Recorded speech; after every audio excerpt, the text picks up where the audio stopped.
Has Love already had his procedure? From my understanding, it'll happen this morning. So probably close to it. Matt, did it happen on a handoff to Chris Brooks or No. he was sacked? It was on that last play. Or, I mean, on the sack. Did he aggravate it yesterday, or was it like, did he, after going through it, was it like, we need to do something about this? No, he powered through yesterday. I thought he did a nice job. Some unconventional handoffs, but I mean, you do what you got to do. It's not the first time I've seen that from a quarterback where you're basically handing everything off with your right hand.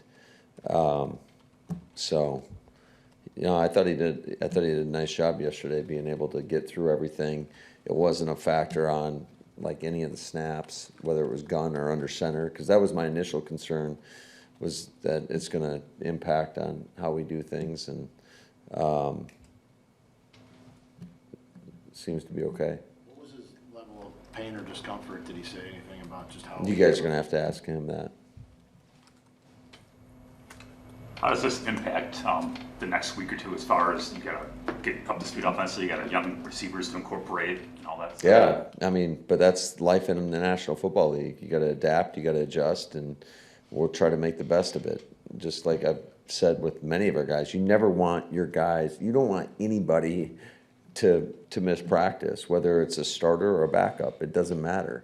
We want everybody there working on their craft, putting in the work to get better. But when somebody's not there, it's an opportunity for somebody else. So you just got to try to look at it glass half full and try to make the best of the situation.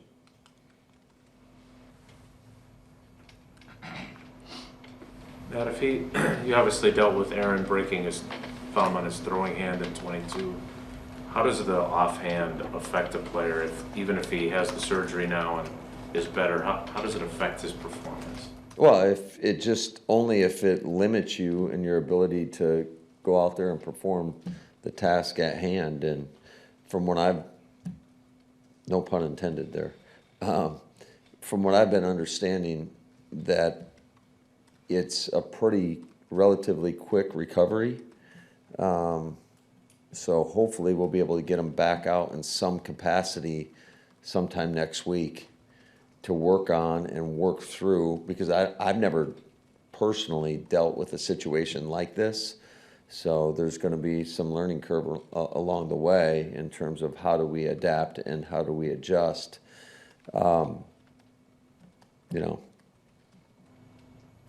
Matt, obviously you wanted to have the reps of going through a joint practice and potentially preseason game, all that, but do you think you'll just be able to kind of still be there, participate in plan, practice, film, all that kind of stuff? Yeah, we'll see. I don't know until he gets back here and see how he feels. I mean, we'll see. Obviously, he'll be out this week. And then I would put it highly unlikely that he plays for Seattle. As far as the practice is concerned, I can't tell you that at this moment. More of an opportunity for Malik Willis. How have you seen him grow over last year? Where does he need to take that next step in your mind? I just think putting together consistent performances, and I thought, considering the circumstances, I can't imagine him going out and doing much better than he did last season. I think he was here less than 3 weeks, and he had to start a football game, or was it 19 days or something like that? And he went out and he led our team to a couple victories, which I think is pretty impressive. So I love what Malik's been able to do in his short time here in regards to a lot of the core fundamentals that I think are critical in terms of producing good quarterback play. I think he's really honed in on the mechanics and fundamentals of that, and hopefully he can continue to progress. He's throwing his share of interceptions in camp. What do you see going on there? And do you think part of it is him wanting to play more from the pocket in practice to improve his reads? Or? Yeah, every situation's a little bit different. We'd have to go through the reel, and I could explain to you on everything when it was a bad decision or a bad ball, or maybe somebody else messed up. I mean, that's just a byproduct of it. But he had two yesterday, and one was a bad throw. He just missed the throw, and the other one the ball got batted, and sometimes that happens. Good. Good. Can I ask one other thing? No, you cannot. What do you think of the overall health through camp? It had been going pretty well. Do you feel pretty good about the overall health? No, of I your don't. team? I mean, right now, I don't. I mean, we're missing a lot of key players that are integral to our success as a football team. So, you know, it is what it is. It's an opportunity for some other guys, but we definitely had some injuries strike up at some positions where it's made us pretty thin. I think other teams have canceled joint practices because of so many injuries. Was there any thought to doing that this week? No. Are you okay running back? I know Jalen was out and it looked like Israel got banged up late yesterday. I mean, we're a little thin there, yeah. So overall, how did yesterday's practice go? I saw some push-ups going on at the end. What do you want to accomplish today before Thursday's important? Yeah, I just think that there's a lot to clean up. I thought in terms of the energy and the effort was where it needed to be. I still think there's another level of detail that we need to clean up, because I think the detail personally is what separates good from great.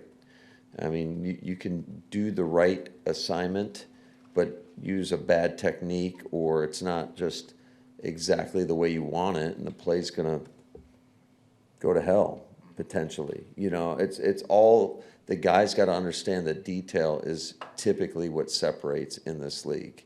And so I think there's a lot that we can clean up.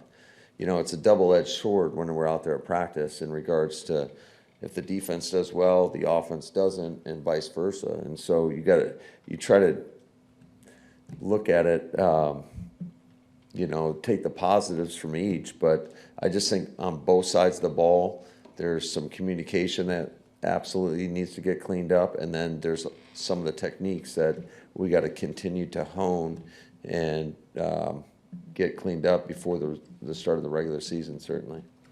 And Matt, going back to Pete's question, now you've got Jordan where he's at, you got Reed and Wicks and Watson. What's the best way to figure out how to hit the ground running offensively when you're dealing with all this when the season starts? That's a great question. I think that's something that we got to figure out along the way, and I know we will, and we'll have a plan for it. We've been in, I would say, similar situations in the past, so you always lean into that. But ultimately, you just got to, every day is a new day in this league, and you just got to be ready to adapt and adjust.